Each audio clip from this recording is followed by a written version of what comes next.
What's going on, folks? Welcome to 34 Questions. Today I have a very special guest. The homie Drea is in the building. How you doing, Drea? What's up? Oh, excited to be here, Jan. For sure. Thank you. First off, I want to say thank you. Thank you for your time, the opportunity to reconnect. It's been a while.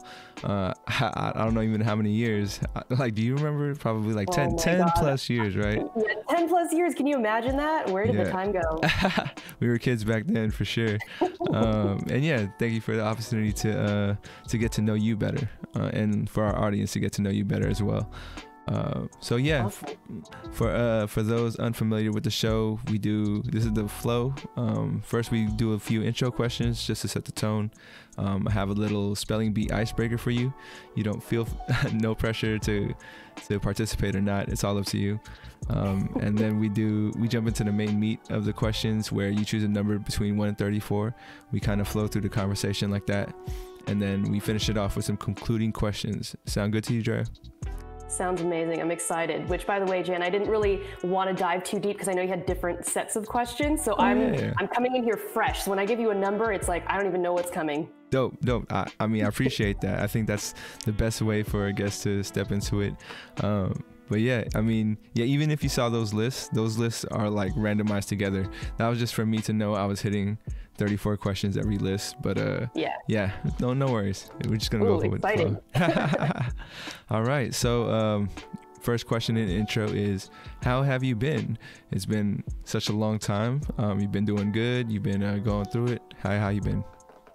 Well, I guess let me just say, how vulnerable are we getting here? Like, is it meant to be like straight out, are we trying to warm up a little bit? It's all up to you, whatever you're comfortable with. I don't want to put guests on the spot at all. So, it's whatever you feel like talking about is up to you. For me, it's quality over quantity. Of course, I'd hope my guests would feel comfortable to open up, but I also know there's boundaries. So yeah, no doubt, whatever you're comfortable with. And when we go through the questions later on, if there's a question that you'd rather pass or like kind of skip, we can do that as well. Like, it's no issue. So okay, great. Yeah. Sounds good. I mean, I think I want to come in here anyways, to be as vulnerable, honest, and open as I can to, I guess, help inspire other people to live their truths as well. I mean, like you said, there are boundaries for different people, and I think for me, the pandemic has been, crazy in all different kinds of ways for all people, not just me. But I think what I wanted to do is, I'm the kind of person who really, I can't sit still, so to speak. Like, I always want to be moving forward. And if I'm not setting goals and trying to achieve those goals, I feel, I don't know, like de-energized somehow. I got you. And knowing that I couldn't travel and I couldn't do all these things during the pandemic, it gave me a chance to reflect on what was really going on. And so that how are you question, I'm good now, but at the start of the pandemic, it was a disaster. I got to be face to face with my traumas that I've had from way back when. And it was a time for me to say, you know what? These traumas are getting the best of me. They are taking over parts of my life. And this pandemic it's basically just triggering that. It's not, the pandemic that's actually causing this. And so I took a lot of time in late 2020 and early 2021 to really try and heal. And so now I feel like, because I've done some of the work, and it's not over, it's not like I did it and then I'm done, check mark. But because I've done some of the work, I really do feel that I'm in a really good place right now. And I'm seeing opportunity pretty much everywhere because of my mindset and how it's changed. Wow. First off, thank you for opening up. I know it's not easy, especially when we go through some tough times. So thank you for sharing. I think a lot of people can relate, not specifically with your unique experience, but, through our own, through our own times to face our own traumas, and kind of like, I think I have spoken with this with other guests, that's what quarantine kind of did for a lot of people, is that forced isolation, that forced reflection, for better, for worse. I can't speak for everybody, but yeah, I think it's given people renewed energy coming off to other side of it. And yeah, I'm glad to hear that, you know, you feel like the work is paying off, and you know, you're progressing forward. Absolutely. I mean, I definitely, like you said, like that reflection piece, that isolation has forced us to either, you know, find new avenues to avoid our traumas or our situations, or to just kind of face them head on. And yeah, hopefully that'll help inspire people to just be like, you know what, it is possible. You can do it. It's not easy, but it's possible. No doubt. And, you know, honestly, I feel like I can relate. And I never framed it as me facing my traumas, but in a way I feel like I did. And yeah, it's something that it's helped me deal with it and kind of helped me readjust my direction in life, I would say. But yeah, I'm thankful for it. And that's amazing. Yeah, it's been an eye opener for sure. And you know, I'm more grateful than I was in the beginning, you know, feeling those emotions. But yeah. So thank you again. You're welcome. My second question for you is, what would you like your descendants to know about you? This is kind of like the tie-in question for every episode. But the way I frame it is that it took me a long time to kind of like figure out who I was and who I am. And I would think like, I wonder what my descendants were like, so I would know, you know, if they were anything like me. You know, were they talkative, you know? Were they into getting to know people and stuff like that? So I hope they were. And you know, most people have told me, yeah, you know, that's usually what it is. You got that certain personality from someone from before. But yeah, and in this way, instead of reaching back, I kind of want my guests to reach forward. And if there was anybody that, you know, 5 generations down the road, you know, your descendant is trying to figure out who they are, what would you like them to know about you? So to understand themselves. That's such a fascinating question, mostly because I wasn't trying to take this conversation in tune with my adoption, but that is a huge facet of who I am, and it's a big part of my identity, and that's part of that trauma that I had to deal with. But with that said, it means that I never really got to know my descendants, you know, just like many people, but I didn't even get that chance, I guess, right off the bat. So I never really knew like where I came from. And so a big part of me is a little bit worried to even have my own future legacy, because in terms of a child or children. And I'm still debating that question, because I am coming into those 30s when they say it's your peak, like womanhood, like birthing, you know, being a mother. So I'm really trying to understand, like, if that's something that I even want to do, which is why that question is so interesting, because it's like, what do I want my descendants to know about me? Well, what if I don't have anybody? Like, what if I decide not to take that route and I don't have any other connection to any other people biologically? So can I leave a legacy for just other people to know, other people that I'm close to instead? And so I guess I would want people to know that I always have their best interests at heart, no matter who you are, or what you're doing in your life. If you're a decent human being, like, you're always welcome at my table, kind of thing. Like, I just want people to know that, you know, I do get busy, I'm always doing something, but if I can always let people know in the background that no matter where I'm at, what I'm doing, you're always welcome. You know, give me a phone call, give me a text, like, I will always make time for you. I got you. I mean, your story is kind of unique. You know, you opened up about your adoption. Thank you again. Yeah. I mean, I'm very grateful and thankful. So you'll hear me say that a lot on this podcast. For sure. Because, you know, I don't ask my guests to talk about their lives or as much as they want. So yeah, I'm just grateful that you're able to be open about these things. But yeah, this question in particular, also, this is the first time someone's kind of said, you know, well, what if I don't have any? And and in my mind, it's not so much so like it has to be a bloodline descendant. I think, I mean, I kind of I try to group the whole world as like, you know, we're all citizens of the world, you know, we're not that much different. So I would think that it's just our generation reaching out to the next generation, you know. Okay. It's also I like to, that's one way I would say, like, oh, don't feel a certain type of way about the question. I think just reaching out from generation to generation is crazy already. But yeah, that's all I wanted to add to that.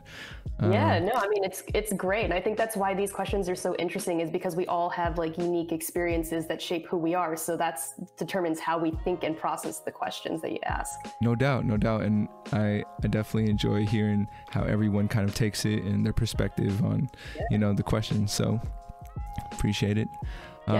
My third question for you is, how would you like to be honored? You know, if I was going to say, I'm going to do something in Drea's name today, you know, in honor of her, or, you know, what would you like me to do? That's a good one. I guess it's just finding that level of understanding. I just know so many people who are just so quick to judge. And, you know, myself included, you know, I'm not going to say that I don't do that as well. I try to be a little bit more conscious about it. But, you know, when you meet somebody for the first time, like, be open to meeting that person. You never know, like, what their story is. And the fact that we're all human beings, I mean, that's one of the great things about this podcast, is like, we all are getting to know each other on a level that is human. You know, it's not about what work you do or, you know, what you've accomplished in life. It's just like, who are you as a human being, and do my values fit with that, you know? So it's just, you know, if you're going to do something in my honor, it's the next person that you meet, just be completely open to understanding them. And obviously you're already doing that. So I mean, you know, I could give it a little extra sauce for you. So there you go. Extra sauce. Like, you know, it's even to the point where one of the things that I really like to do, and this is not for everybody, I think it's just because I love being hospitable, is that there will be people, and this was pre-pandemic, who would come to LA who I'd never even met before, but a friend of mine would contact me and they would be like, hey, my friend is going to be in LA. Do you mind like just showing them around, or even suggesting a couple of things? And I would go full tour guide mode. Like, I wanted that person to have the best experience that they could possibly have. So it was like, I didn't even know this person, but I was willing to step outside of my comfort zone, take them in my car, and show them like a really good time around my city. And I honestly love doing that. You can just make lasting memories with that person, but also you can transform that person's life. You know, you don't know what they've been going through or what, you know, they've experienced. So yeah, that's that little extra sauce that maybe you can do one day. Okay. I got you. I'll definitely do that. No worries. That's something I'm interested in for sure. Nice. So my fourth question for you is, how well do you know yourself? And if it's hard to put into words, you could just do a scale from 1 to 10. I would say I'm pretty self-aware, like insanely self-aware. I won't recognize something within a split second, but I will always reflect on everything that I do, especially if it was considered like negative energy. I'll reflect on that and be like, oh God, like, why did I do that? Let me journal about this. You know, let me hit up my therapist, like, hey, why did I process this way? So I'm just always self-aware, because I think that in order for me to continue to grow and evolve over life, I need to be able to look at what I'm doing and how I'm doing it and how I react to certain things. So it's also about my behaviors. So I reflect on that pretty much daily. For sure. I think I missed, did you give it a number? I'm just curious what number you would give it. I'm going to say 9.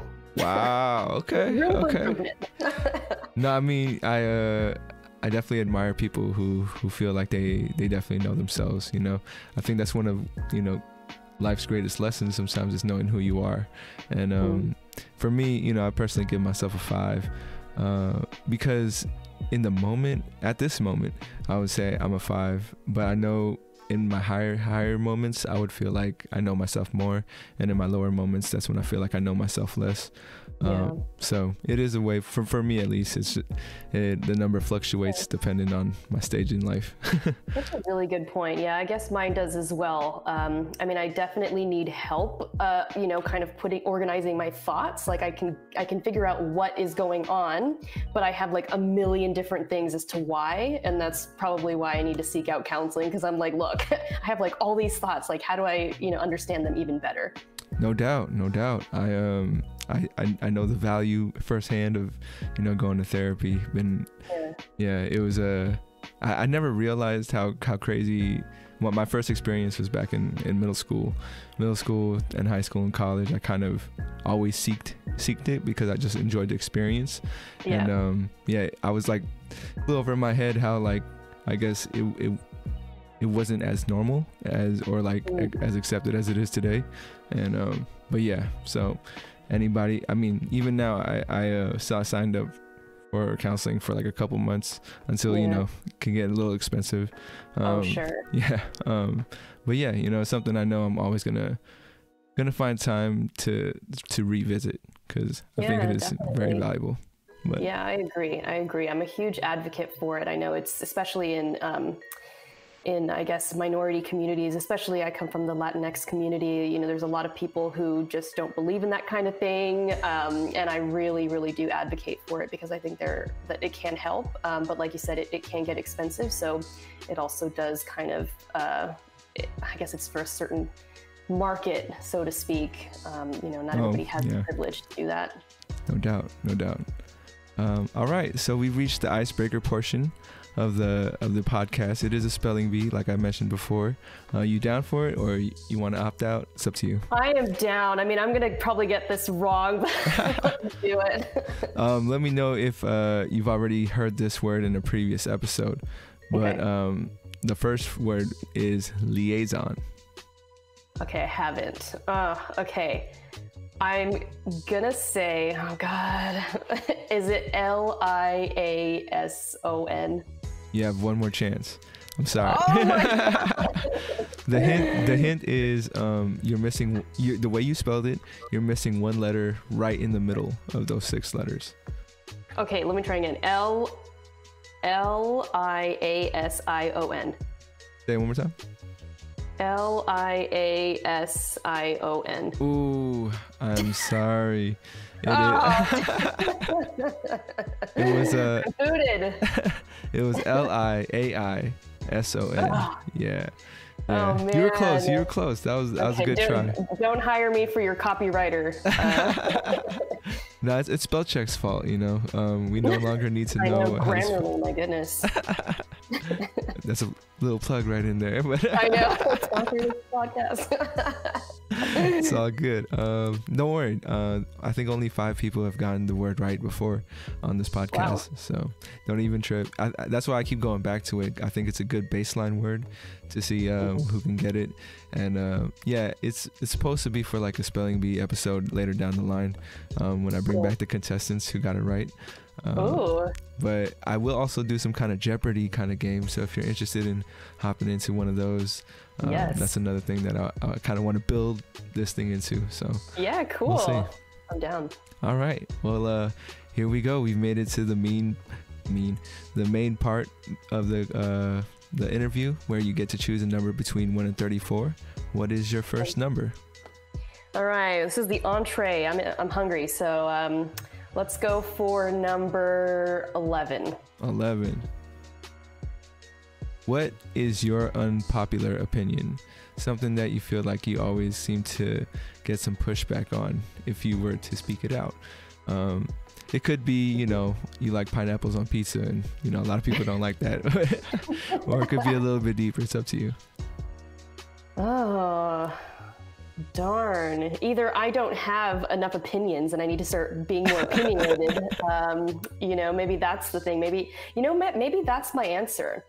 Maybe I need to start reflecting on that a bit more, because I do absolutely have opinions, but I am afraid to share them because I am afraid of being unpopular. Even if it was pineapple on pizza, like I sometimes end up just not necessarily going with what everybody else does, in terms of like, if everybody likes pineapple on pizza, I'm not going to go eat pineapple on pizza if I really don't like it, but I also am afraid to disagree. So maybe that's how I would answer that question. So there's still room for growth on that part. I got you. Yeah, I mean, similarly, I feel like I do have opinions that I don't speak about openly because I kind of want just to be open to everyone else's opinions. So if someone was going to tell me something I disagreed with, I wouldn't necessarily like just shoot them down right away. Like, no, I hate pineapple on pizza or something like that.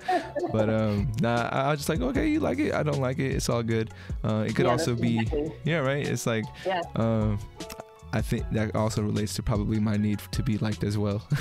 But I'm the same way. I mean, I don't want to call myself a people pleaser, but sometimes I do kind of fall into that category.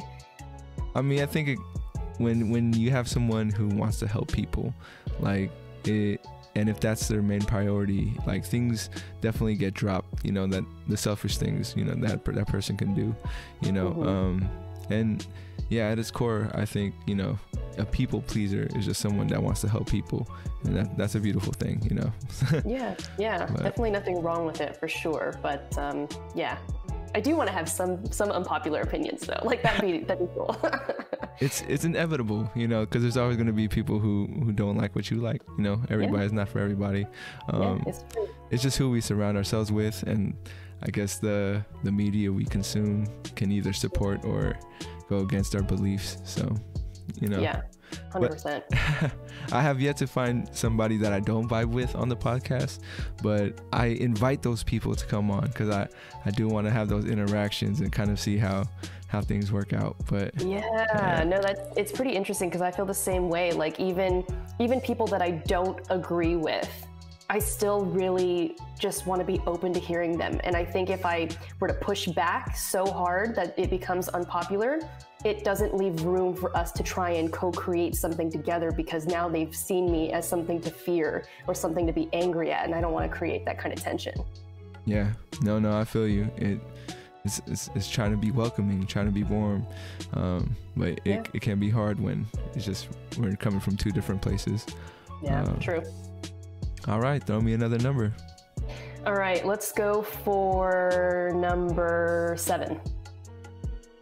Oh, I'm glad this question came up for you because I feel like you've had a lot of experience. But who is a stranger, or what's the story behind a stranger who left like a memorable impact, and like you just don't know them anymore, but like I know you travel and you out there doing your thing. So I was happy this question came up. But if there's a stranger that just left a great memory for you.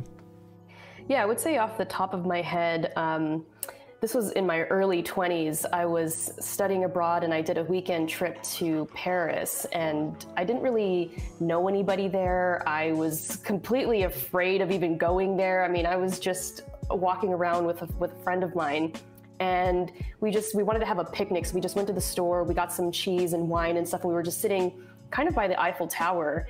And this old man, like 80s, probably in his 80s. I mean, he was still like really active. He was playing this game, and I don't even know what it's called, but I think it's similar to like bocce ball or something. And it was just like, it was a Sunday afternoon. It was like him and a group of his buddies, like all just hanging out there. And I don't know why he wanted to do this, but he just came over to us, didn't speak any English, we didn't speak any French. And we just started vibing the whole time. Like it was the most amazing, incredible experience to be able to have some kind of memory with somebody where you don't even speak the same language. And then I guess with his Sunday group, they had like wine and like other snacks and stuff like that. He saw we were having a picnic, so he came and invited us to his table and was like, hey, have some snacks with us, kind of thing. I don't know. Like, it's just a simple memory. I have no clue what he was saying. Yeah. It was just one of those things where it's just like, I'm the kind of person who likes that hospitality to provide it to others. But when somebody does it for me, it really is one of those things where I get to experience what I'm able to give to other people. And it was incredible. It was the most incredible experience. That's an awesome story. Story. Yeah. Damn. Like, I wonder where that guy is now, you know? I know. And me too. Maybe I wonder if he's done that for so many people, just because he's that kind of guy, you know, just to walk up to strangers and be like, yo, you guys look like you guys are fun people. And I'm just that whole story. I was imagining what it was like. So I kind of got lost in that story. But thank you for sharing. Yeah. All Go. right, I'm ready for another number. Yeah, go for it. Okay, all right. Let's go for number 16. 16. All right. What are you too stubborn to let go of? Too stubborn to let go of. Okay. Well, This one might be, a little too deep, so feel free to. Well, no, it's not that it's too deep. It's I guess I'm working on it at the moment, so it's not that I can't let go of it, but I'm still processing it, if that makes sense. Sometimes, which is very odd because I really enjoy meeting new people and I love providing experiences for other people. And I just love community and all this kind of thing, right? I love building relationships, all this kind of stuff. But with that said, it is very difficult for me to get close to people, like really close to people, and build like intimate relationships, whether that's romantically or platonically. It's like for all my life, I've always had all these acquaintances. And the part of why that is because sometimes it's very difficult for me to let go of this attachment that I had to my birth mother. This woman that I never even knew. I mean, if you count, 9 months in the womb, but like other than that, like I never really had this connection with her. And so it's very difficult for me to take that and also implement it into my own life, because I'm just thinking this incredible person who gave me life wasn't able to stay with me. And it just makes it so it's me being stubborn of being like, I don't want to let that go, which means I'm not open to anybody else coming into my life and sharing something so intimate and so bonding. But I'm working on it. And I think, I've done quite a lot of work on it to get to a point where I am today, but there's still much more to do. Yeah, wow. You just dropping the heavy bombs on me today, but you know what? I come vulnerable and honest. Like I don't have time anymore. Like with the pandemic, I'm just like, let's just be real. I thank you. Like I said, I'm grateful for that, and for you to feel comfortable sharing in this space as well. But yeah, I can't imagine what it's like to feel that way. And and honestly, I didn't ever that. You never came off to me as that kind of person who was feeling that way. So if you do a really good job of hiding it, if you've been feeling that way. But yeah, I'm glad that you feel like you're working on it, and slowly, but it's gonna take time. It's gonna take steps. Nothing that big can be changed quickly. Especially when it's just in our hearts and in our heads, like for too long.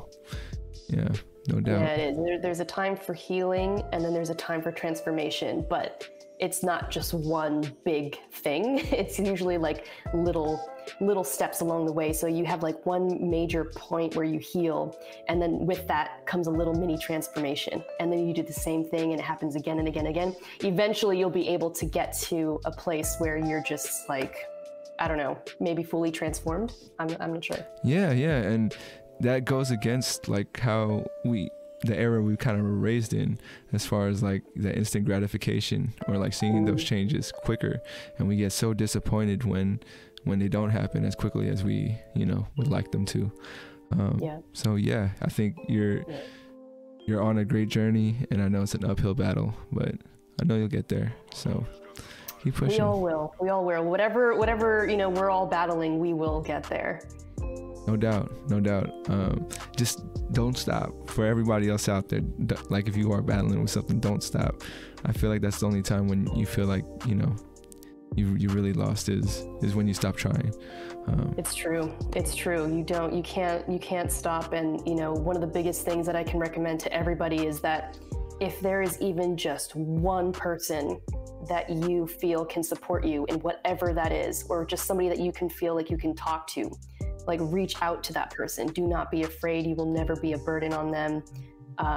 It can save lives, like honestly. For sure. And shout out to all the people being that person for people, because that's also not the easiest easiest thing to go through is when you're supporting others as well. Yeah. But yeah. Throw me another number. All right, another number. I forgot what numbers I've already said. Let's go with 5. 5, no worries. Would you say you're using your time wisely? Yes and no. Obviously, and this might be for many people with the pandemic, what does that mean for people nowadays? Because before, using our time wisely was just like time management. Like, okay, I got my work done, I got this, and it was just like we were all so busy time managing all these different projects. So, that might mean different things for different people now. I have goals that I want to achieve in my career, in my business. And there are days where I feel like I'm procrastinating because I'm like, oh, I'll do that tomorrow. But then I think about it and I'm just like, am I procrastinating? Or is this my mind and my body saying, actually, you just need to take a minute, do something slow today, go outside and just sit in the sun, or, go take a walk or something like that. And that's something that I'm trying to figure out right now is like, is it procrastination, or is it me never having understood that my body was actually trying to tell me to slow down? Like, I'm not sure. Yeah. So am I using my time wisely? Yes and no. I got you. I mean, I get that question is very subjective, depending on what your goals are and what you're doing, for sure.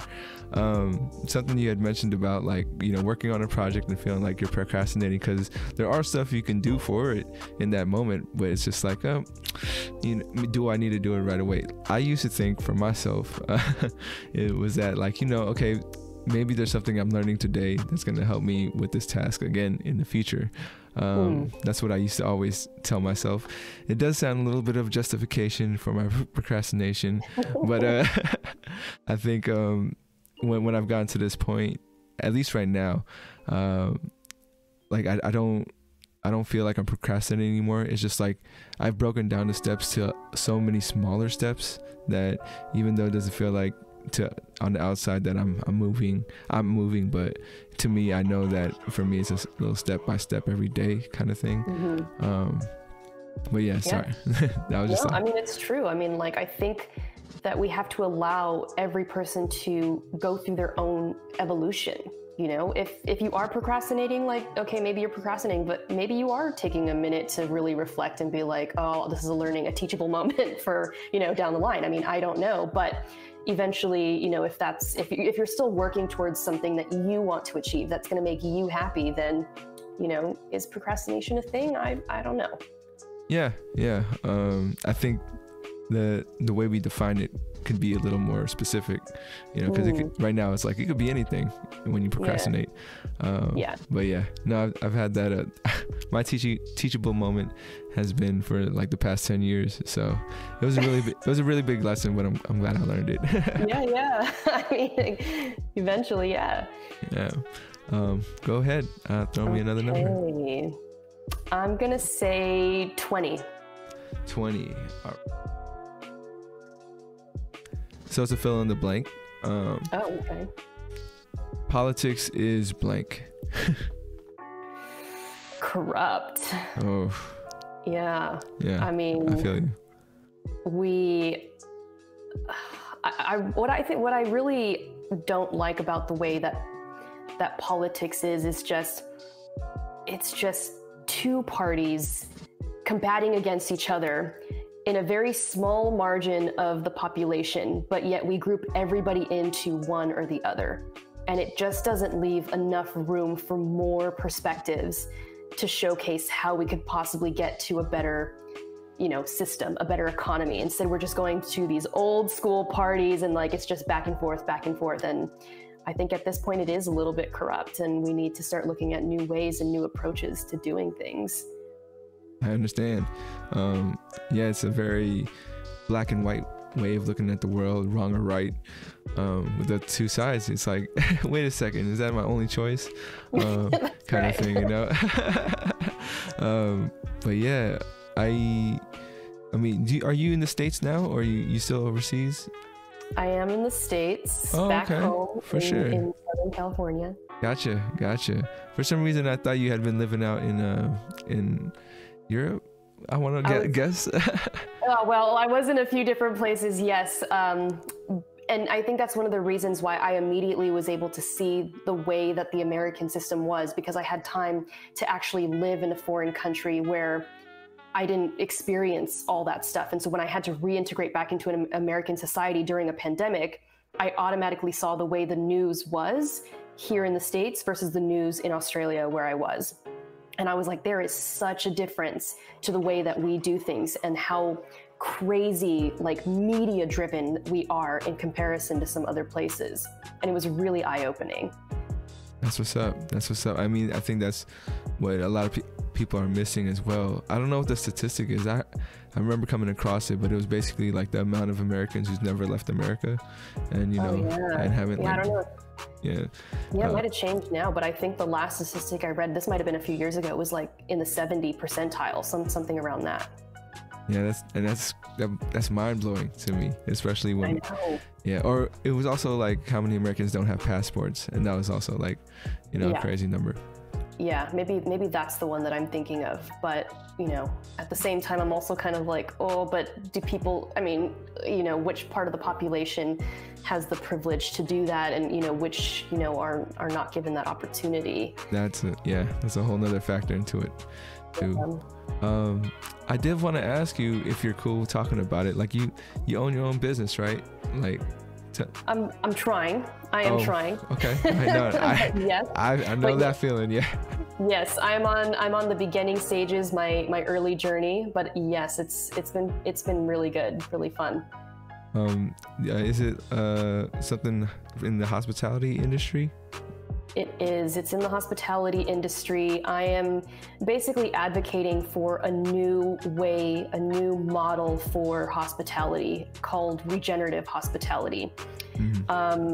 Basically what I'm saying is that the way that we were doing hospitality, it's not serving us anymore, which is why when the pandemic hit, our entire industry basically shut down because we weren't able to adapt quick enough, because we were on all these traditional models. So I'm really trying to help change that so that we can create a better, more resilient industry, but more importantly, that we do so in a way that kind of revitalizes people and the planet at the same time. I got you. I feel like we're stuck in a lot of old school ways in many industries. So it's incredible you're tackling on the hospitality industry in that sense too. And it's weird. That's the stuff we're kind of unaware of. At least for me, I've had 10 jobs in 10 years, and it didn't matter what job or industry I was in. It's like they had similar problems and similar issues. And, the bigger the company, sometimes the more old school the ways can be, because, that's what's worked for them for so long. Why change it? So. I know. And there's also just a problem when it comes to like investment too. At some point you might have this mission, this vision to do something and drive it home. And then the investors come in, and then it becomes about the bottom line and trying to please the investors and making sure that you're always growing. And the only way to measure that with most companies now is monetary. We don't look at other ways to monitor how a company can actually be successful, where money instead is used as a tool, but it's not the end goal anymore. And that's something that I want to try and change. But first of all, a lot of people are like, oh, that's very idealistic. But then second of all, it would be literally a whole new system that people would have to be like learning. And I don't know if that many people are willing to try and do that. Yeah, no, I hear you. I'm not super well versed in the business world, but I can definitely hear where you're coming from. Yeah, and, So I was gonna say, next question. Okay. Yeah. I was like, ooh, so I was like, what's going on? I was wondering how I was gonna phrase it, but I was like, oh wait, I messed up. Next question. So. Raw and uncut. Exactly. Let's see, what number haven't I shown? Okay, let's go for 25. 25. Do you believe in the supernatural? Ooh, I kind of do, but at the same time, I also want proof, if that makes sense. So like, I've always wanted to stay at like a haunted hotel. Okay. That's always been my dream, is to just be like, what's the most haunted place possible? Like, give me that room. Like, I will go in there. Like, that sounds so fun. But then, crazy. you know, people are just like, okay, I get that you want to be ghost hunting and everything like that. I'm like, yeah, how fun would that be? And then they start questioning. They're like, yeah, but what if it's like demons? And I'm like, oh God, I didn't think about that. I'm like, I don't want one of those like demon things like attached to me and then like it follows you around and like your whole world becomes terrible. Damn. So now I'm kind of afraid. Yeah. Wait, have you had anything supernatural happen to you? I want to say yes, but every time I tell this story, people are like, yeah, okay, you were dreaming, or like, oh, you're just embellishing a story. And I'm like, no, it really happened. And I still don't know if it did. And it's not even that crazy of a story, but I just remember I was asleep and I felt something or someone sit at the edge of my bed. And then like my bed, it's like they got up and they started shaking the foot of the bed while I was sleeping in it. And I just remember waking up thinking like, oh my God, what just happened? I looked around, nobody was there, nothing happened. And then I just kind of went back to sleep. And then in the morning I woke up and I checked my bed and it was like pushed away from the wall. Like, oh, yeah. Not by a lot, but it was pushed away enough where you would have to slightly move it. So I quickly got on Google and I was like, earthquakes in LA, like did anything happen last night? Nothing. And so I was telling my brother and he's just like, yeah, whatever. So yeah, to this day, I don't know if that was true, but it was freaky. No, that sounds crazy as hell. I don't know if you ever had like sleep paralysis. I thought you were going when you were talking about that, but yeah. Oh no, I have had sleep paralysis quite a few times, and that is awful. I do not recommend anyone have that. I mean, I don't know if you can, you know, if that's self-induced, but I was like, that's the worst ever. Have you had that? I have, and I was gonna ask you if there's like any pattern that you notice, because I've noticed a couple patterns for me that now I try to avoid. Oh, really? Like what? Yeah, so for me, it usually happens if one is like I'm super tired. Like I kind of understand, and just like I feel like there's some scientific explanation for like opening up your eyes a little bit and feeling like you can't move if you're like super tired. It makes sense. Yeah. That I try to avoid that. I try to avoid sleeping on my back when I'm super tired, because I think that's when it happens the most, is when I'm because then like I guess there's like space that they could just sit on my chest or whatever, but yeah I was just like, okay, I'm never doing that. And now I always just like turn to the side if I'm like, I don't even want to deal with it. I don't want any kind of like possibility of it happening, which is cool. But then I noticed like it does happen too if I sleep on my side, so I'm like, I can't avoid it. But it's here to get you. I mean, you know, one of my supernatural stories is you know, I've done a Ouija board before with a couple friends, and my experience with that was super bananas. And yeah. And have you shared that on the podcast before? I haven't. Would you like to know it? Yes, share it. All right, yeah, I'll put it out there, and I'm sorry, Mom, you know. I don't think she knows this story. She always told me to stay away from it, but I'll tell you like some like post stories too. Anyways, in a nutshell, it was like one Halloween night in college. One of my homies was like, oh, I got a Ouija board, you down to play it? And I'm like, all right, let's give it a shot. So it was me, him, and another friend of ours, 3 of us in my room doing the Ouija board. So my friend, he's more of the type to like know more stuff about it. So he kind of guided us and was like, all right, this is what you say, this is what's supposed to happen. So we started doing it. So I don't know if you ever done it or seen it in person. When you do the chant, the opening chant, the thing moves, like it moves in an infinity sign on the board with your fingers on it while it's waiting for the question to like be asked, right? I know, I didn't know that, and I was like, oh shit, this is so bananas. And then so we asked it a few questions, like it knew my full name, all 5 names, and spelled it out when I was like, what's my full name? And it did that. Asked it how many spirits were in the room, asked it how many people, asked it like just some random questions, but it got me believing, got me like really juiced, and I'm like, oh my God, this is bananas. So, and it's not like one of those people in the room like knew the answers and was like moving it. So the story continues, because what happens is like afterwards I'm just like tripping. I'm like, I can talk to Tupac and Biggie now, and like I could because that's the thing to do. Yep. But you know, I was just thinking about like all the people I could contact and like kind of reach out to. So the next day, right after Halloween, I told my friend, like, we gotta do it again. I need to figure out if this is real or not. This is like messing with my head. So he brings it over to our friend's house and we try it again. This time we had done a little more research, or at least I did. I looked up like the two sides and what they say about the Ouija board. The believers are like, yo, this is, you gotta think of it like as a phone. Like, you're calling into the other world and you don't know who's gonna pick up. And sometimes it's gonna be a bunch of people trying to pick up the phone.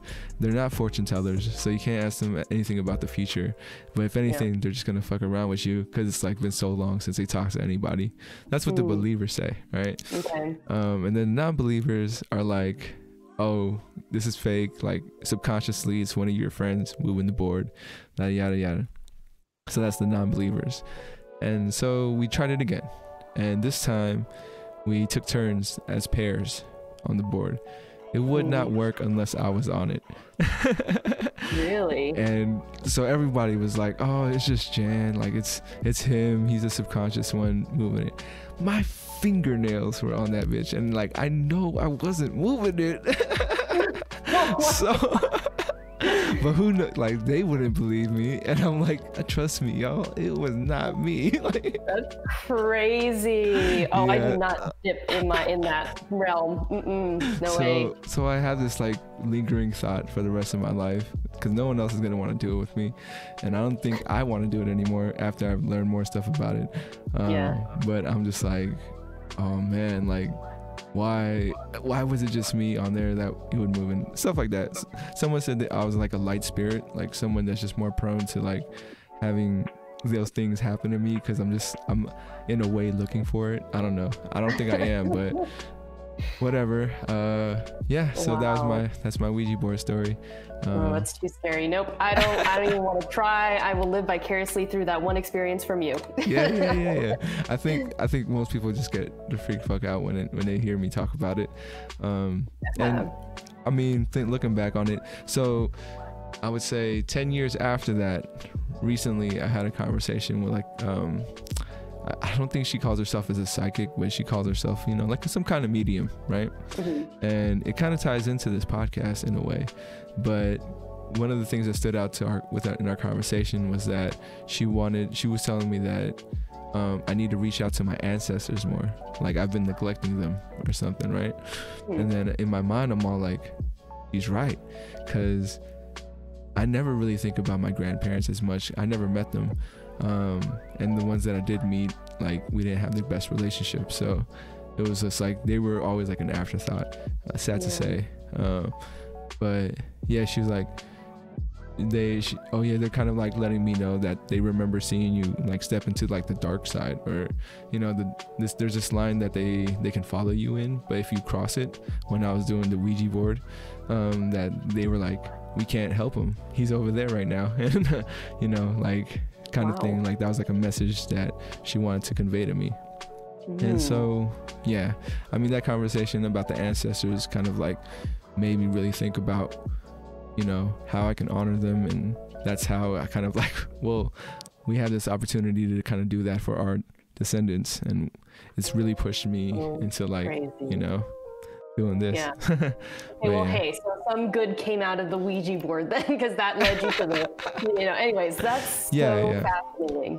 Yeah. So fascinating. Well, I mean, shoot, sorry for like dominating right there. It's not usually, I don't usually do that, but I feel like that's a great story to talk about. And I said it a lot to like a lot of coworkers and whatnot, but never on the podcast. But now people know about it. Yeah. But yeah, so just a heads up, we got about 10-15 minutes left in the pod. I think we can knock out another number. Go for it. All right, let's knock out another number. Let's go for, let's go 32. 32. I don't know. It's all good. It's like picking your lottery numbers, right? Like, I don't know what to choose. What does it mean to have a healthy perspective? I think that's going to be different for everybody, to be honest, depending on what you value as being healthy. I personally think that the more you are able to make an educated decision based off multiple perspectives. So that's one of the things that I try to do in my own podcast is when I talk to people, I don't want to just make a decision for the sake of making a decision because I think it's the right decision. I think for me, I need to understand it from other people who are living an experience to better understand how to make something better. So for me, having a healthy perspective is making sure that I am allowing more diverse voices to give me information. So it's not just about reading a textbook. It's not just about reading that one article, or it's not just about going to the same news site over and over again. I personally prefer to do my research, so to speak, through real people and what their real experiences in life are. I can dig it. I can dig it for sure. You mentioned your podcast. Can you tell me more about what that's about? Yeah. So I basically do my own podcast for the hospitality industry. I mean, I just love it so much, the industry, that I'm basically trying to, part of that regenerative hospitality is trying to understand, at least in this season, what is hindering our ability to thrive as humans in hospitality, which means we have to be more open to hearing from diverse groups of people who work in the industry to understand what challenges they are facing, and then asking them, what do they think we should be creating for better opportunities for their demographic or their subculture. So for example, I just did a podcast with moms in hospitality. So rather than just focusing on women, I said, well, let's focus on mothers, because not very many people are talking about that particular group of people. So what does it mean to be a mom in hospitality? What kind of challenges do they face? I had a woman from Denmark, another one from India, and another one from Singapore, because everybody was going to have a different perspective. And that was definitely going to be different from the US. So I was like, I have to know like what people are doing in different parts of the world too. That's kind of what I'm doing. And I'm doing that with multiple different groups of people, moms, dads, Black community, LGBTQ+. I'll probably do Asian next. I've been hanging out for a little bit just because of Asian hate. I'm taking some time to really make sure I reflect on what's happening before I just invite people. Things like that. I hear you. That sounds crazy. And I'm sure more ideas are gonna pop up as long as you go on. But that's what's up. I know, it's funny with these podcasts, we're all trying to find like a lane for ourselves, right? Trying to find like who is going to want to hear what I'm talking about. And I think that's always a challenge. But yeah, would you say you're finding your audience? Because that's something I'm still in the middle of, you know? I think slowly but surely. There's a lot of different people who are doing podcasts right now in the hospitality space. So I had to make sure that I was coming at it from an angle that other people aren't currently talking about. And that's my unpopular opinion right now. Like maybe I'm trying to do stuff that people aren't talking about. And I'm trying to be more controversial in that way. But okay, yeah. I think finding the audience is really just like, what do you love? Because when you love something and you have that passion, your audience will follow. And I think that's pretty special. No doubt. All right, so we've reached the concluding portion of the podcast. I have a few more questions for you, but it's just like a little bit of a wrap up. My first question for you is actually from my previous guest, because I've been trying to find a way to connect my guests together. Amazing. Yeah, thank you. I thought it was a good idea too. But it is good. But so this question is, if you could be any profession, what would it be and why? And not the one you're currently in. Like it could just be something out of left field, like has nothing to do with what you're doing now. This is how it was explained to me by the person who asked. Shout out to KG. This is her question. So she was like, yeah, it doesn't have to do it with anything from like right now of who you are. But if you were you just happen to have the skills and you happen to have the opportunity, what would you want to do? I feel like I would probably be doing something in like, I don't know, foster care or something like that. Like if I could somehow be like a wizard at either technology or maybe just like in extreme sales, like whatever that looks like, to be able to use my like talents to help foster kids, like that would be amazing. Like I would love to be able to do that. And it's not to say that I can't still do that today. Like, you know, I still probably can, but I'd have to use different talents. For sure. For sure. My second question for you is, what would you like to ask the next guest? Am I allowed to choose something from my really incredible book? Oh, absolutely. And tell me what that book is. Oh shoot, I don't even know where it is. It's called The Book of Questions. Oh. And I can't even think of the author. It's George somebody, but it's literally just like 1,000 different questions in the book, and it's all these crazy, like controversial questions. Sometimes it's just for you to reflect on your own, but you can also ask them. And I bring this to dinner parties all the time. I don't know why. No, that's great. Damn, I feel like I need to read the book. I've thrown some of those questions in here. The book will be great for you. For sure. Is this going to be edited? Do I have time to get my book? I could edit it, but if you want to go run and grab it real quick, feel free. Okay, let me just because I have to give you a good question. I just have to. All right, go for it. Okay. Go ahead. Okay, so it's The Book of Questions, Gregory Stock. This is it right here. For anybody who is looking to have some deep reflective questions for yourself, or if you want to ask questions to your family and friends, this is a good one. For sure. All right, let me give you a question for your next guest. Okay, if a technological breakthrough could enable people to travel as quickly and cheaply across the world as they now do between adjacent cities, but at the price of 500,000 deaths a year, would you want the technology developed? All right, I could ask you to repeat that slower, or I'm just gonna get this question after I rewatch the episode. Yeah. I'll give you a few just in case. Yeah. Oh, that would be dope. I'd probably just add that into the podcast, like throw it into the bin. But yeah, no. Cool. So it was it had something to do with like choosing the greater good with people, or like it's basically like if you could basically travel in the blink of an eye like this to an adjacent city, probably in the US, you could, if the technology would be there, but it would be at the expense of 500,000 people dying every single time that you did it. Like, would you want that technology to be developed? Yeah. Wow. I mean, right off the bat, I'd say no, but yeah, that's very interesting. I know.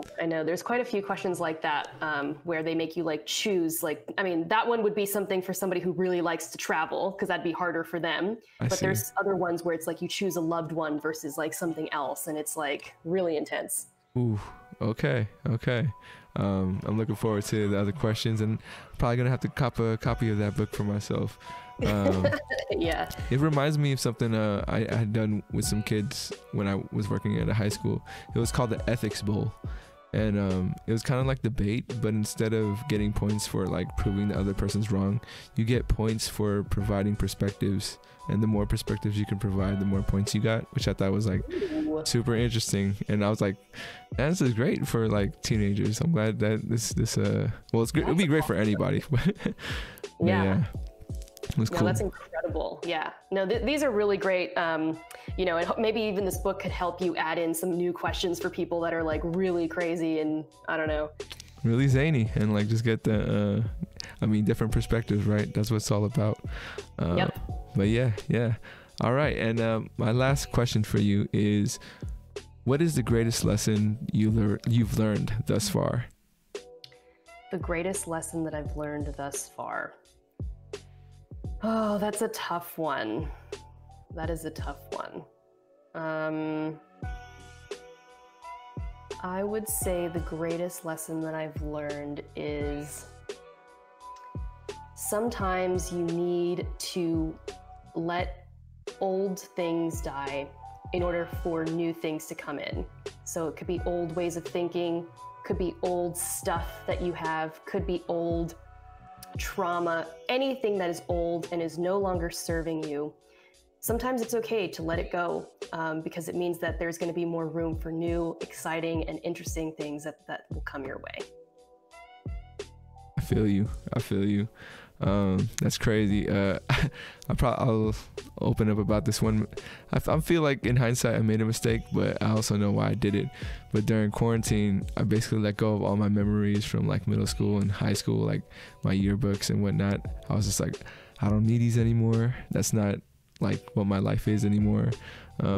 So in a way I let it go, but I'm also like, damn, maybe I should have taken some pictures of like some stuff just to have. But yeah, that's something that like you said, getting rid of the old just for new things to come in, and that was one of my processes during quarantine. But for sure. Yeah. Just want to thank you again for coming on. I hope you had fun, and that was cool for you. But yeah, thank you for your time. Thank you for sharing your story and perspectives, for all the heavy bombs you dropped on me today, which I'm all for it. This is what these conversations are all about for me, and for your energy. It's been a while, and I'm like, at least for me, like I tell this to everybody too, is that whatever age I've met you at, you're always going to be that age to me, like no matter what, right?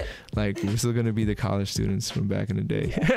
I know. Just doing our own things. But yeah, this, for everybody out there, thank you for tuning in, and still trying to find like my signature way to end everything, getting close.